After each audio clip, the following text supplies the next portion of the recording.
ज्ञान की यात्रा में आपका स्वागत है। मैं प्रफुल्ल और आज हम किताबों की दुनिया में गहराई से उतरेंगे। तो आइए मिलकर सीखते हैं कुछ नया।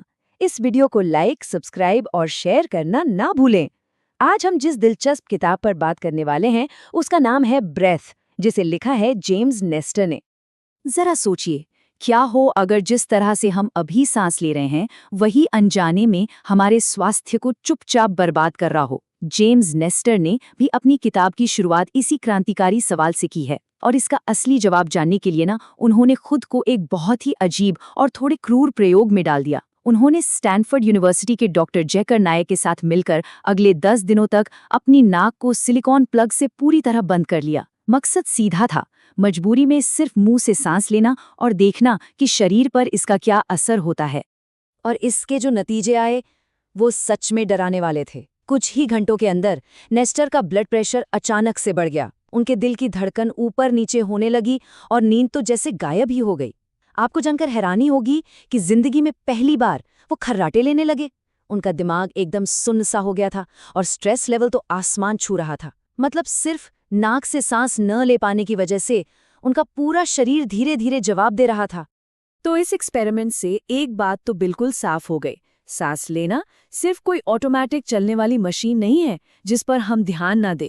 ये एक बहुत ही जरूरी बायोलॉजिकल प्रोसेस है जो हमारे शरीर के हर एक सिस्टम को कंट्रोल करता है, और अगर हम इसे गलत तरीके से करते हैं तो शरीर का पूरा बैलेंस ही बिगड़ जाता है। जैसे जैसे ये स्टैनफोर्ड वाला प्रयोग आगे बढ़ा, हालात और खराब होते गए। मुंह से सांस लेने से शरीर में समस्याओं की एक पूरी चेन शुरू हो जाती है। सबसे पहले तो आपका फाइट और फ्लाइट मोड यानी सिंपैथेटिक नर्वस सिस्टम बहुत ज्यादा एक्टिव हो जाता है। शरीर में ऑक्सीजन कम एब्जॉर्ब होती है, स्ट्रेस हार्मोन कोर्टिसोल बढ़ जाता है, नींद की क्वालिटी एकदम गिर जाती है और दिमाग में एक अजीब सा धुंधलापन या ब्रेन फॉग छा जाता है। नेस्टर इस बात को आज की कई आम बीमारियों से भी जोड़ते हैं। बच्चों में ADHD जैसे लक्षण, हमेशा थकान महसूस होना, एंग्जाइटी, दांतों का टेढ़ा मेढ़ा होना और स्लीप एपनिया जैसी गंभीर समस्याएं। होता क्या है कि जब हम मुंह से सांस लेते हैं तो नाक के जो असली काम है, जैसे हवा को फिल्टर करना, उसे नमी देना और नाइट्रिक ऑक्साइड बनाना, ये सब बंद हो जाते हैं। जबकि एक कुशल और हेल्दी ब्रीदिंग के लिए ये सारी चीजें बहुत जरूरी हैं। इसीलिए नेस्टर इस चैप्टर को एक बहुत ही कड़वी सच्चाई के साथ खत्म करते हैं। वो कहते हैं कि मुंह से सांस लेना एक मूक महामारी है, एक ऐसी साइलेंट बीमारी जो चुपचाप हमें खोखला कर रही है। अब आते हैं इवोल्यूशन या मानव विकास पर। नेस्टर ने एक चौंकाने वाला रहस्य खोला है। क्या आपको पता है कि इंसान इस धरती पर इकलौती ऐसी प्रजाति है जिसे सांस लेने में इतनी दिक्कत होती है? और इसका सीधा कनेक्शन हमारी सिकुड़ती हुई खोपड़ी और जबड़ों से है। जैसे जैसे हमने सख्त और रेशेदार खाना छोड़कर नरम और प्रोसेस्ड खाना शुरू किया, हमारे चेहरे की हड्डियां कमजोर होने लगी, हमारा जबड़ा छोटा हो गया, दांतों के लिए जगह कम बची और हमारी सांस की नली भी सिकुड़ गई। अगर हम मानव विज्ञानियों की रिसर्च देखेंगे तो पाएंगे कि हमारे पूर्वजों की खोपड़ियों में जबड़े काफी चौड़े होते थे, दांत एकदम सीधे और नाक के रास्ते बड़े होते थे। उन्हें सांस की कोई बीमारी नहीं थी। लेकिन अगर आज के मॉडर्न इंसान की खोपड़ी देखें तो आपको संकरे जबड़े, टेढ़े मेढ़े दांत, छोटी सांस की नलियां और मुंह से सांस लेने की आदत जैसी चीजें साफ दिखाई देंगी। तो इसका सीधा सा मतलब ये है कि सांस लेने की ये दिक्कतें कोई आधुनिक बीमारी नहीं है, बल्कि ये हमारी मॉडर्न डाइट और चबाने की आदतों के इवोल्यूशनरी साइड इफेक्ट्स हैं। पुराने जमाने के लोग कच्ची सब्जियां, सख्त जड़ें और रेशेदार मांस चबाते थे। इस लगातार चबाने के प्रतिरोध की वजह से उनके जबड़े की मांसपेशियां मजबूत होती थीं और हड्डियों का सही विकास होता था। लेकिन आज का हमारा ये जो नरम और प्रोसेस्ड खाना है इसने हमारे जबड़े को कमज़ोर कर दिया है। इसी वजह से दांतों के लिए जगह कम पड़ती है, सांस की नली छोटी रह जाती है और मुंह से सांस लेने का खतरा बढ़ जाता है। ऑर्थोडोंटिस्ट अक्सर हमारे टेढ़े दांत तो सीधे कर देते हैं, लेकिन असली जड़ यानी अविकसित जबड़े पर कोई ध्यान नहीं देता। नेस्टर बताते हैं कि बचपन में ब्रेस्ट फीडिंग, सख्त खाना चबाना और मुंह का सही पोस्चर बच्चों के एयरवेज को काफ़ी हद तक सुधार सकता है। उनका स्पष्ट तर्क है कि सांस लेने की प्रक्रिया असल में हमारे चेहरे की संरचना से ही शुरू होती है। चलिए अब प्रॉब्लम से हटकर थोड़ा सल्यूशन की बात करते हैं। नेस्टर कहते हैं कि हमारी नाक कुदरत की एक बेहतरीन इंजीनियरिंग का नमूना है। इसके अंदर मौजूद टर्बिनेट्स किसी जेट इंजन की तरह हवा को घुमाते हैं, जिससे हवा गर्म और नम हो जाती है। इसकी म्यूकस झिल्ली रोगाणुओं को फंसा लेती है, सिलिया कचरे को साफ करते हैं, और सबसे महत्वपूर्ण बात, नाक नाइट्रिक ऑक्साइड बनाती है, जो हमारी खून की नलियों को खोलता है और शरीर में ऑक्सीजन सोखने की क्षमता को कई गुना बढ़ा देता है। नाक से सांस लेने के फायदे अनगिनत हैं। इससे आपकी स्टैमिना बढ़ती है, रोग प्रतिरोधक क्षमता स्ट्रांग होती है, स्ट्रेस कम होता है और हार्ट हेल्थ में भी सुधार होता है। आपको पता है, योगिक प्राणायाम, ताओवादी और बौद्ध ध्यान जैसी पुरानी परंपराओं में हमेशा से नाक से सांस लेने को लंबी उम्र और मानसिक शांति का रास्ता माना गया है, और अब जाकर हमारी मॉडर्न साइंस भी इस बात को पूरी तरह से मान रही है। अब एक और दिलचस्प बात देखिए, हम में से ज्यादातर लोग सोचते हैं कि सांस लेने का मतलब सिर्फ हवा को अंदर खींचना है, लेकिन नेस्टर इस पूरी धारणा को उलट देते हैं। वो कहते हैं कि असली जादू तो सांस छोड़ने में है। जी हाँ, लंबी और धीमी सांस छोड़ने से हमारा पैरासिम्पैथेटिक नर्वस सिस्टम एक्टिवेट होता है, जिससे हार्ट रेट कम होता है और दिमाग शांत होता है। जब हम स्ट्रेस में होते हैं तो हमारी सांसें छूटी हो जाती हैं और फेफड़ों में बासी हवा फंसी रह जाती है। ऐसे में लंबी सांस छोड़ना हमारे शरीर का बैलेंस वापस ले आता है। कुल मिलाके बात यह है कि सांस लेना सिर्फ एक मैकेनिकल काम नहीं है, बल्कि ये हमारी भावनाओं और हमारे शरीर की स्थिति को कंट्रोल करने वाला एक बहुत बड़ा रेगुलेटर है।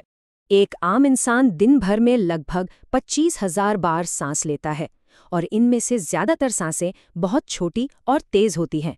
जरूरत से ज्यादा सांस लेने पर हमारे शरीर में कार्बन डाइऑक्साइड का स्तर कम हो जाता है, जिससे टिश्यूज को पूरी ऑक्सीजन नहीं मिल पाती। विज्ञान में इसे बोहर प्रभाव कहते हैं। इसी को ठीक करने के लिए नेस्टर ने बुटेकोक पद्धति के बारे में बताया है, जो हमें सिखाती है कि कम सांस लें, धीरे सांस लें और शरीर में CO2 सहने की क्षमता को बढ़ाएं। कम सांस लेने के फायदे कमाल के हैं। इससे अस्थमा के लक्षण कम होते हैं, स्टैमिना बढ़ता है, एंग्जाइटी दूर होती है और नींद भी बेहतर आती है। ये चैप्टर हमारे उस पुराने सांस्कृतिक भ्रम को तोड़ता है कि गहरी सांस का मतलब हवा के बड़े बड़े घूंट लेना है, बल्कि सच तो ये है कि सबसे असरदार सांस वही होती है जो हल्की, धीमी और पूरी तरह से नियंत्रित हो। अब कम सांस लेने की वकालत करने के बाद नेस्टर इसके एकदम उल्टे तरीके पर भी बात करते हैं। प्राणायाम, तुम्बो और सुदर्शन क्रिया जैसी पुरानी परंपराओं में लंबी और सचेत सांसों का इस्तेमाल होता है। इन तकनीकों में शक्तिशाली शारीरिक प्रतिक्रियाओं को ट्रिगर करने के लिए जानबूझकर तेज सांस ली जाती है, जिससे शरीर में गर्मी पैदा होती है, हार्मोनल बदलाव आते हैं और शरीर की सहन शक्ति बढ़ती है। नेस्टर ऐसे कई लोगों से मिले जो इन तकनीकों से कड़ाके की ठंड में भी अपने शरीर का तापमान बढ़ा लेते हैं। इसका सीधा सा मतलब है कि लक्ष्य के आधार पर सांस लेना बहुत कोमल भी हो सकता है और बहुत विस्फोटक भी। और सांस रोकना, जिसका अभ्यास कभी सिर्फ योगी या मोती निकालने वाले करते थे, आज न्यूरोसाइंटिस्ट्स उस पर गहरी रिसर्च कर रहे हैं। अपनी सांस रोकने से आपके शरीर में CO2 सहनशीलता बढ़ती है, लाल रक्त कोशिकाओं का उत्पादन बढ़ता है और डायाफ्राम मजबूत होता है। नेस्टर बताते हैं कि फ्री डाइवर्स और एथलीट्स इसका इस्तेमाल अपनी परफॉर्मेंस सुधारने के लिए कैसे करते हैं। सांस रोकना शारीरिक और मानसिक क्षमता दोनों को बढ़ाने का एक शानदार साधन बन जाता है। तो चलिए इन सब चीजों को एक साथ जोड़कर देखते हैं। सांस लेना कोई एक फिक्स तकनीक नहीं है, बल्कि ये उपकरणों का एक व्यापक समूह है। अगर तेज सांस लेते हैं तो ऊर्जा मिलती है, धीमी सांस लेने से शांति मिलती है, सांस रोक कर रखने से ताकत मिलती है और नाक से सांस लेने से स्वास्थ्य लाभ होता है। नेस्टर अनुकूलनशीलता पर जोर देते हैं, यानी सही समय पर सही तरीके से सांस लेना। हमारी पुरानी परंपराओं ने इन तरीकों को आधुनिक विज्ञान के प्रमाणित करने से बहुत पहले ही सहज रूप से खोज लिया था। तो क्या कोई एक परफेक्ट सांस लेने का तरीका है? विभिन्न स्थितियों का अध्ययन करने के बाद नेस्टर ने सही सांस लेने का एक तरीका बताया है, 5.5 का नियम, यानी 5.5 सेकंड्स तक सांस अंदर लें और 5.5 सेकंड्स तक सांस बाहर छोड़ें। इसका मतलब है प्रति मिनट लगभग 5.5 सांसें। ये लय ऑक्सीजन की दक्षता को अधिकतम करती है, तंत्रिका तंत्र को संतुलित करती है और हृदय गति में होने वाले उतार चढ़ाव को बेहतरीन तरीके से नियंत्रित करती है। और सबसे आश्चर्यजनक बात बताऊं, ये 5.5 का पैटर्न दुनिया की लगभग सभी संस्कृतियों में दिखाई देता है। चाहे वो कैथोलिक माला प्रार्थना हो, बौद्ध मंत्रोच्चार हो, ताओवादी श्वास अभ्यास हो या फिर स्वदेशी अनुष्ठान। विभिन्न परंपराएं अनजाने में ही एक ही लय पर आके मिली, जो एक बहुत बड़े सार्वभौमिक जैविक सत्य का संकेत देती हैं। नेस्टर अपनी इस किताब को एक बहुत ही आशावादी संदेश के साथ खत्म करते हैं। वो कहते हैं कि सही तरह से सांस लेना एक लुप्त होती कला है, लेकिन इससे फिर से सीखा जा सकता है। छोटे छोटे नियमित बदलाव, जैसे नाक से सांस लेना, धीमी गति से सांस लेना, कभी कभी सांस रोकना और ठोस भोजन को अच्छे से चबाकर खाना, ये छोटी छोटी आदतें आपके स्वास्थ्य में बहुत बड़ा बदलाव ला सकती हैं। स्टैनफोर्ड वाले उस भयंकर प्रयोग के बाद नेस्टर खुद अपने अंदर आए बदलावों पर विचार करते हैं। उन्हें बेहतर नींद आने लगी, तनाव एकदम कम हो गया, खेल प्रदर्शन में सुधार हुआ और वो अधिक भावनात्मक संतुलन महसूस करने लगे। पुस्तक का समापन एक बहुत ही प्यारे अनुस्मारक के साथ होता है। सांस मानव शरीर का रिमोट कंट्रोल है।